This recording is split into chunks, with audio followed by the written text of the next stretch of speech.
Hi, this is Michael Orrell, MobileBurn.com. Today I have with me the 4G LTE version of the Samsung Galaxy Tab 10.1 for Verizon Wireless. It's available now starting at $529.99 on a 2-year contract.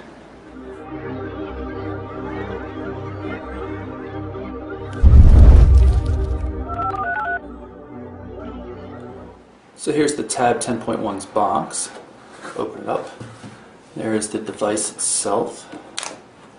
I will power that up. The power button on the left-hand edge here, which is different from the Wi-Fi version. I'll show you that. A little bit more about that in a second. Let's go through the contents. This is where the LTE card, SIM card would be. Verizon already pre-installed that. Notice a small size. Got some warranty information, user guide, that kind of stuff in here. This is the proprietary Samsung USB cable. See the connector on there, very much like an iPad or iPod, iPhone connector, but it's not compatible. This is the wall charger. That is part of it.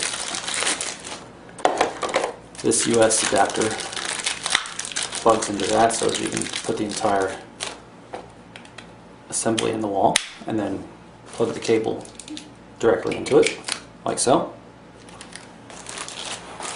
Device is powered up now, and you can see on the front view, looks very much the same as the standard Wi-Fi edition, especially if we take off this protective film.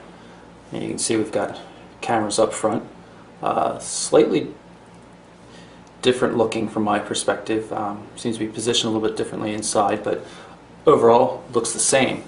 However, you notice some major differences on the back. For starters, the Verizon is not gloss and it is not white. It has a textured, kind of like a brushed stainless kind of look and feel to it, but it definitely it's not metal. It's a plastic, but it's a darker, medium dark gray. Looks pretty nice. It feels better on the hand than the white Wi-Fi model. It's not going to show prints nearly as well. You can also see it says 4G LTE right here.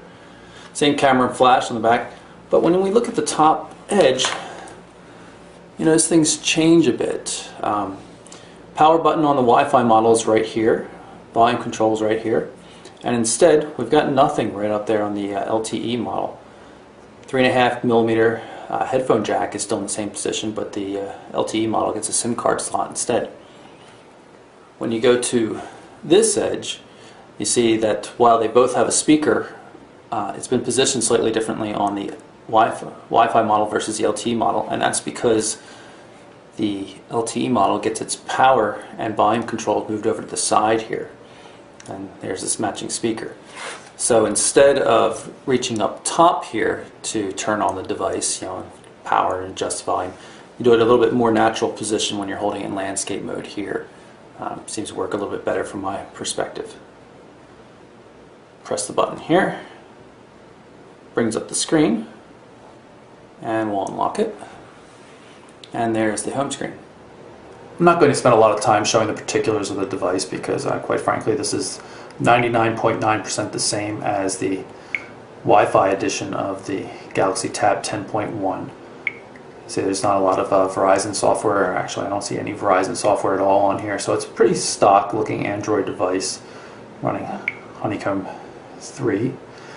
So what I am going to show you, though, is that we've got 4G data. You can see I've got a single bar out of 4 of 4G connectivity down here. I'm going to run speedtest.net's application and run a quick test and show you what the download speeds are capable of. I've seen downloads in this less than optimal environment almost at 8 megabits per second download, and I generally get anywhere from like a 1.6 to 1.9 megabits per second upload. The most recent tests were a little bit slower than that on the uplink, so I'm not sure if just local traffic levels are higher than they had been the past couple of days. You can see we're not really getting impressive upload speeds, but still we managed over 6 megabits per second coming down. I'm going to run it one more time, just take a look at it.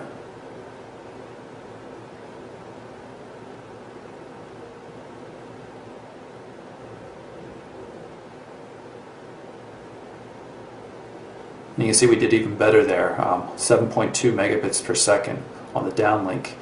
Uplink still relatively slow. I'm just going to guess that somebody in my area is uploading a file.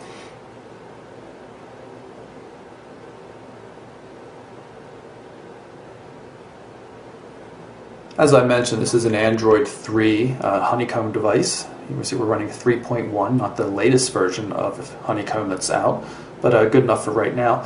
What is lacking still, though, is the TouchWiz user interface extensions. Samsung's going to be offering that to Wi-Fi edition Galaxy Tab 10.1 devices in New York later this week. I'll be taking mine up there to get it upgraded. But no word yet on when we're going to see that over-the-air update for Tab 10.1 Wi-Fi and 4G versions.